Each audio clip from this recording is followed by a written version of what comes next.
Baik, selamat menonton ya rancangan Rampai Pagi untuk edisinya pada hari ini. Inspirasi Pagi Auda tentunya akan menemani Auda sepanjang pagi kita setiap hari dengan pengisian dan juga bahan yang kami bawakan kepada Auda. Juga ada perbincangan-perbincangan bersama dengan narasumber kita ya.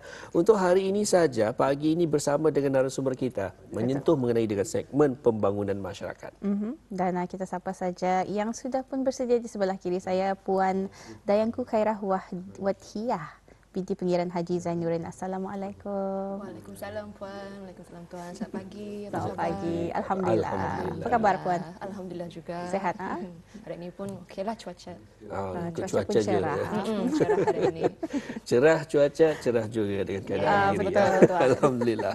Baik, ingin mengetahui juga berkaitan dengan tajuk kita pada hari ini, perjalanan penjaga OKU, orang kelainan upaya. Memang satu cabaran sebetulnya, malah juga bila orang dah mengetahui ini akan lebih memayahkan lagi. Jadi mungkin kita serahkan bersama dengan Dayangku mengenai dengan tajuk kita pada hari ini. Okey, terima kasih Tuan. Okey, so bismillahirrahmanirrahim. Selamat pagi dan salam sejahtera semua dan juga para penontonnya. Jadi hari ini kira terlebih dahulu saya akan menjelaskan sedikit apakah arti orang kelainan upaya atau OKU dan juga penjaganya. Jadi di bawah definisi OKU di bawah Akta Orang Kurang Upaya, ianya adalah seorang yang mempunyai seberapa kekurangan yang berjangka panjang dari segi fizikal, tingkah laku, komunikasi, mental, intelek ataupun deria. Jadi deria penglihatan dan pendengarannya. Jadi apabila mereka mencuba berinteraksi dengan di masyarakat, macam keluar ke kedai ke apa, ianya akan mengalami pelbagai halangan lah. Betul. Dan akan menjajas penyertaannya sepenuh dan kesanan dalam masyarakat. Jadi another example, mungkin seorang yang mengalami kekurangan pendengaran, dia tidak dapat dengar, mungkin dia tidak dapat faham ya kalau ikut melihat cerita wayang, especially kalau wayang itu nada subtitles, Melayu atau English, macam melihat gambar saja usulnya. Jadi untuk membantu meningkatkan lagi keupayaan OKU, mungkin mereka akan memerlukan bantuan harian mereka. Jadi bantuan seperti intervensi untuk dengan doktor bagi kanak-kanak lah. Jadi contoh macam kanak-kanak yang mengalami autisme, atau juga alat bantu seperti tongkat putih atau hearing aid, dan terutama sekali penjaga. Baik. Jadi penjaga adalah sesiapa sahaja yang mempunyai hubungan dengan OKU itu. Jadi mungkin pun Tuan Puan ataupun para penonton tahu seseorang, atau mungkin kita pun juga adalah seorang penjaga kepada orang yang kita kenal. Jadi penjaga tadi sekali lagi adalah sesiapa sahaja dari segi kalangan ahli keluarga kah, saudara, mungkin juga jiran ataupun orang yang dilantik dan diupah dan mempunyai peranan untuk membantu penjagaan harian OKU itu seperti dalam gambar yang pertama, ianya adalah kira ada piramid lah nanti dilihatkan, di mana penjagaan harian yang diperlukan adalah dari segi fiziologi, iaitu makanan dan minum harian OKU dan juga ubat mereka, kebersihan diri mereka dan juga pergerakan dari satu tempat ke tempat lain. So yang kedua adalah keselamatan mereka di bilik ke, di rumah, di dalam dan di luar rumah mereka. Dan ketiga adalah sosial, seperti hubungan kira berkomunikasi atau berinteraksi sama orang lain, dan juga in a way as an example macam quality time lah di antara penjaga dan OKU. Dengan memenuhi tiga perkara ini, ianya akan secara automatik mempengaruhi penjagaan bagi kedua di atas, iaitu nilai diri, penghargaan diri mereka, dan hormat kepada diri dan juga orang lain, serta terakhir sekali adalah tujuan mereka.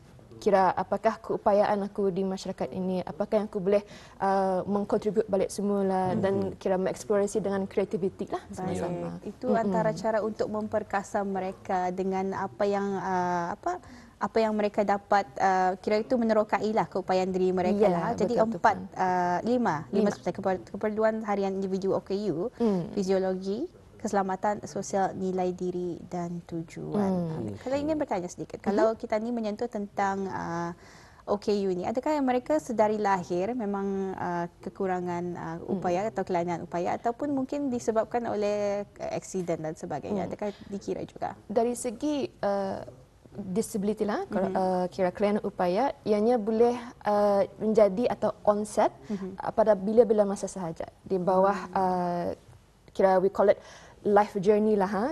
Jadi contoh macam dari mereka masih dalam ibu mereka masih mengandung, dari segi masa dorang masih kanak-kanak damit, menjadi remaja, dewasa dan juga warga emas. Jadi apabila disability ni kira bermula lah onset ya, penjaga itulah menjadi peranan pengiring mereka. Baik, apa pula dengan yang disentuh oleh Rianku tadi, perjalanan? Apa yang dimaksudkan dengan perjalanan tersebut? Terima kasih Tuan.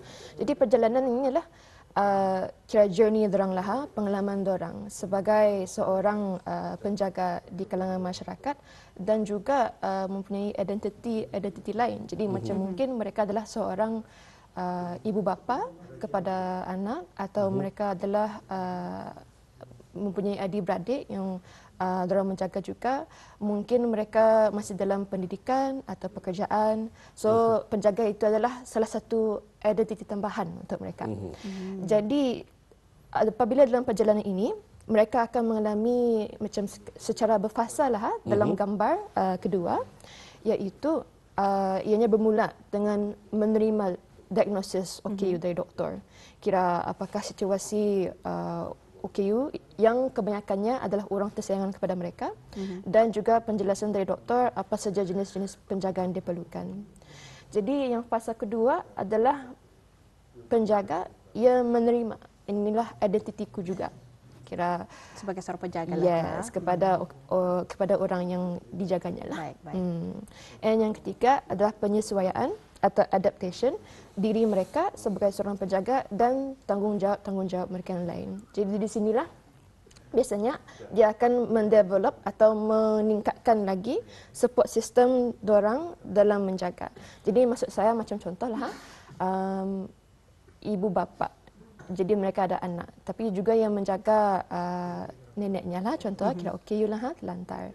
Jadi mungkin ia akan berunding dengan adik-beradik lain untuk berganti menjaga, atau akan mengeksplor macam mengupah amah untuk tolong menjagakan jua waktu-waktu dia bekerja. Mungkin juga ia akan menepati keperluan makanan harian ibunya dengan memasak makanan dulu sebelum kerja dan kembali balik untuk memberi makanan tengah hari dan sambung lagi masa malam lah dan repeat again. So dengan penyesuaian ini, apabila ia telah dicapai, kira we call it a strong support system lah, ianya telah menormalisasi atau balance. So macam usually there's a lot of saying like work-life balance. So in this case like work-life care balance. Betul. So kira itu yang terakhir lah. Baik, jadi memang tidak dinafikan kesukaran itu adalah. Yes, ada. Terutama sekali apabila selepas fasa di diagnosis tu perlu kita ni menerima juga akan sesuatu yang didiagnosis itu. Mungkin akan ditanyakan selepas ini, tapi sebelum itu kita ni berehat sebentar.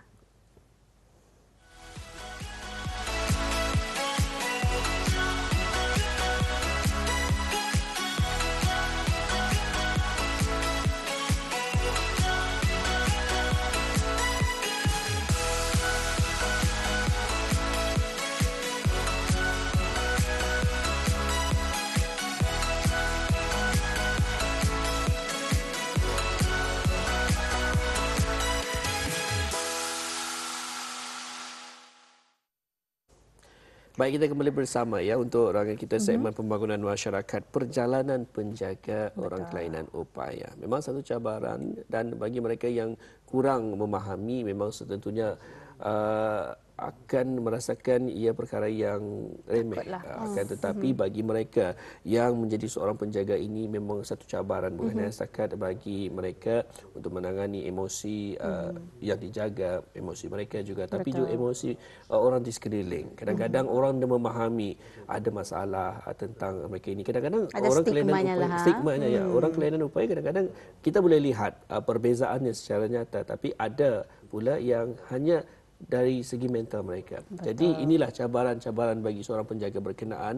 Penting untuk memahami mereka ini dan penting untuk kita ni sama-sama mempelajari hal-hal sedemikian. Baik, untuk seterusnya mungkin ada lagi soalan yang dapat diberikan kepada soalan yang narasumber diberikan kita. Jadi contoh yang kita dicakap tadi, fasa penerimaan itu adalah memang fasa yang paling sukar lah. Mungkin boleh jelaskan kenapa? Terima kasih Puan. Jadi when it comes to penerimaan lah, apabila seorang penjaga dapat menerima dirinya sebagai identiti, ini lancar, mudah untuk dirinya. Dia senang untuk mengeksplor, meneroka apa saja kekuatan apa saja yang ada di kalangan komunitinya ia dapat menggunakan. Tapi apabila penerimaan itu belum tercapai, ialah kira start what we call filtering prosesnya lah.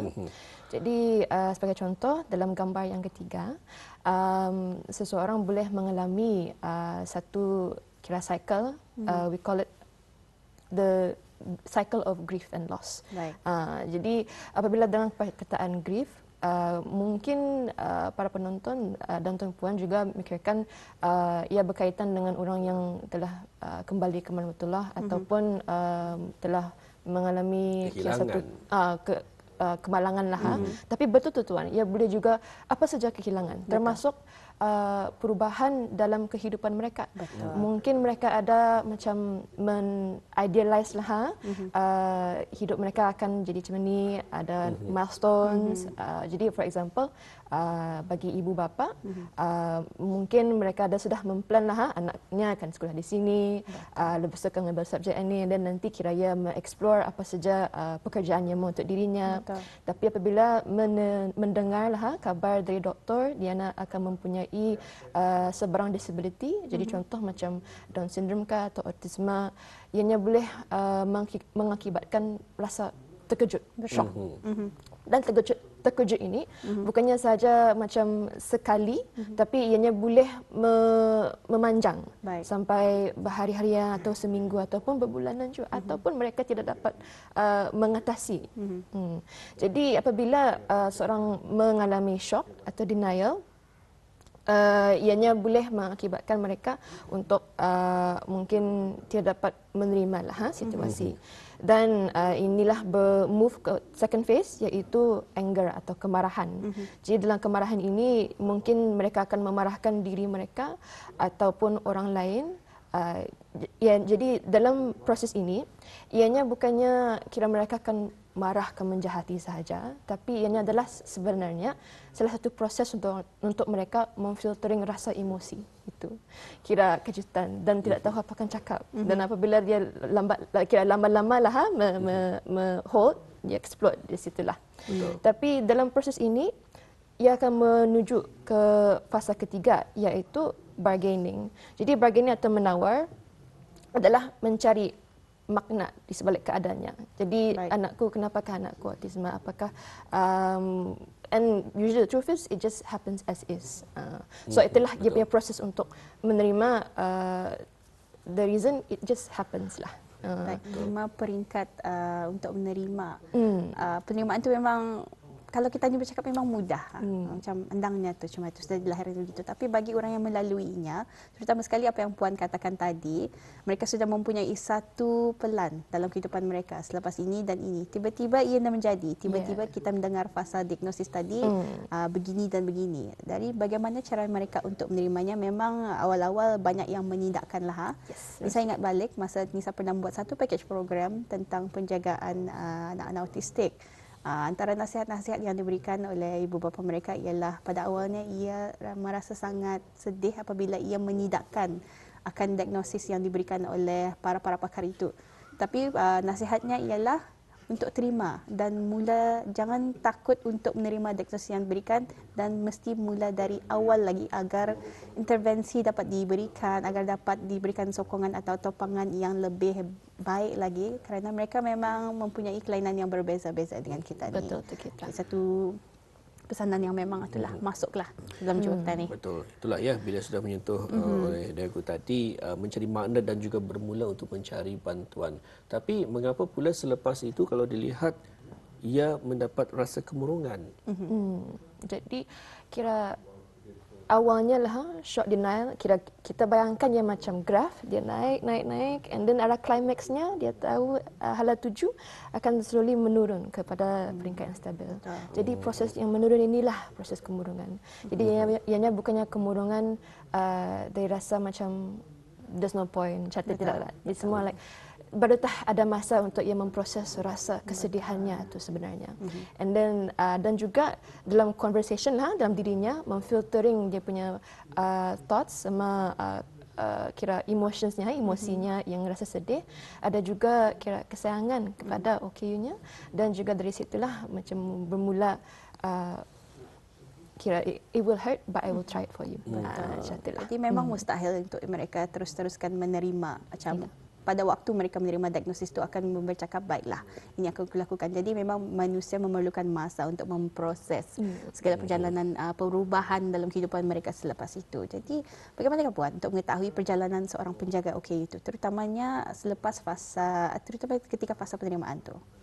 Kira untuk mengetahui kepentingannya ya. Kira jadi yang grafik yang saya telah melihatkan itulah ada dua untuk penjaga ialah untuk mengetahui betul juga seperti tadi Puan menceritakan Ibu Puan beritahu dia rasa sedih tapi jangan takut, ini adalah untuk kira explanation lah bahawa setiap penjaga apa yang mereka mengalami ianya bukan seorang. Jika seseorang penjaga mengalami apa saja fasa dalam fasa penerimaan ini adalah proses yang normal dan pentingnya untuk bercakap dengan orang. Kira walaupun mengeluh ke Alice mengenai harian penjaganya atau situasinya yang rumit. Dan bagi kalangan orang awam, ianya adalah untuk menolong memahami apakah sebenarnya pengalaman seorang penjaga pada masa itu. Seringkala biasanya kami melihat kepada OKU yang dijaga, bukannya the penjaga themselves. So just simply asking how are you atau apa kabar, apa kabarmu, sudah kita makan, sudah kita mandi, exercise, ianya banyak kira it will have a lot of impact to them. It will mean a lot to them. So inilah cara yang kami membina empati lah. Banyak yang terbuku dalam hati mereka. Mungkin dari luarannya, zahirnya mereka tampak senyum dan sebagainya. Tapi mungkin satu soalan yang diajukan itu, apa kabar, dapat membuka seolah-olah satu melepaskan lelah pada orang yang dengan mereka ceritakan itu. Baiklah, pun dikongsikan tadi, cabaran bagi seorang penjaga ini adalah bila mereka perlu memikirkan saja bukan juga kepada OKU ini, tapi juga memikirkan sekeliling. Jika sekiranya membawa individu ini kepada orang ramai dan sebagainya, bagaimana cara untuk menerimanya. Tapi bagaimana pula daripada komuniti itu sendiri? Kita ni faham, alhamdulillah juga pada ketika ini ya, bila mana orang lebih mempunyai pengajaran atau pelajaran tersendiri, kefahaman mengenai dengan penjagaan OKU dan sebagainya, autistik khususnya ya, mereka ini dari luaran memang sukar untuk dilihat ataupun dapat dipastikan mereka menghidap autistik. Tetapi sudah pun diketahui daripada komuniti sedemikian ciri-ciri mereka. Jadi bagaimana cara komuniti ini untuk membantu seorang penjaga berkenaan? Okey, kasih tu. Jadi tadi yang Tuan explain, saya telah terbayanglah. Salah satu bantuan dari segi komuniti adalah support groups. Tadi yang Tuan mention. Jadi macam contoh, misalnya lah seorang anak menghadiri sekolah di bawah SENA. Mungkin ada group chat dari cikgu dengan ibu-ibu bapa yang ada juga mempunyai anak-anak yang mengalami diagnosis yang sama, tapi mungkin pengalaman mereka adalah berlainan. Jadi di sana support groups ianya boleh menolong bukannya saja dari membagi kira motivasi ataupun kira nasihat lah, tapi juga tips macam mana ibu bapa sendiri mengatasi apa saja cabaran lah dengan anak mereka. Tapi dari segi bantuan komuniti, ianya bukannya sahaja support groups, tapi juga di bawah kerajaan, alhamdulillah ada juga beberapa perkhidmatan lah yang disediakan bukan sahaja untuk penjaga tapi juga semua orang-orang awam lah. Jadi dari segi Kementerian Kesihatan, ada talian 145 iaitu talian harapan. Penjaga boleh menghubungi untuk mendapatkan kira as I mentioned platform untuk mengeluh dan juga mendapat nasihat amlah dari segi kesihatan mental mereka, sebab kesihatan fizikal adalah penting bersama kesihatan mental juga. Dan selain daripada itu, di bawah Jabatan Pembangunan Masyarakat ada juga talian 141 dan talian 121 untuk kanak-kanak, iaitu talian untuk apa sahaja aduan dari orang ramai. Dan terakhir sekali, di bawah Jabatan Pembangunan Masyarakat juga atau JAPIM, kami ada unit counselling di mana penjaga boleh kira walk-in lah ke Pulai untuk dapatkan kira one-to-one session lah with one of our counsellors. Dan baik, alhamdulillah ya, telah pun dijelaskan bersama dengan narasumber kita ya, Nisa. Tajuk kita perjalanan penjaga OKU bersama dengan Yang Mulia Yang Khairah Wadihah binti Pengiran Haji Zainuddin, jawatan ataupun daripada seorang pegawai kerja sosial sebetulnya ya. Memang tidak dinafikan kadang-kadang menjadi seorang penjaga ini cabaran yang lebih besar bukanlah bila menangani anak-anak ini ataupun OKU ini, tapi juga menangani orang ramai di sekeliling. Kerana tanggapan ataupun pandangan daripada orang lain sudah tentu ini akan memakan diri ataupun juga ini membuatkan seseorang itu rasa kerdil, rasa kecil disebabkan oleh mungkin pandangan ataupun dan sebagainya.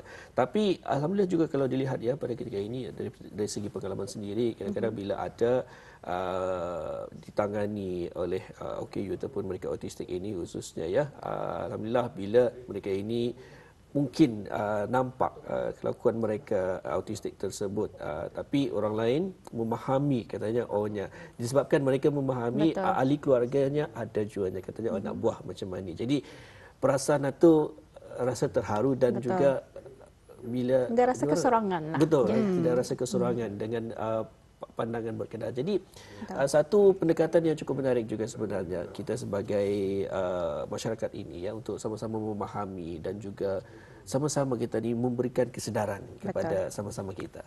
Betul sekali. Dan memang tidak didapat dinafikan lagi sekali lah. Kesedaran sudah makin melonjak pada waktu ini. Betul, alhamdulillah. Jadi dapat kita diharapkan dengan komiti-komiti kita ni dapat membantu sama-sama merapatkan jurang antara kita ni dengan yang golongan keramaian dengan golongan OKU ini, agar kita sama-sama dapat membantu mereka.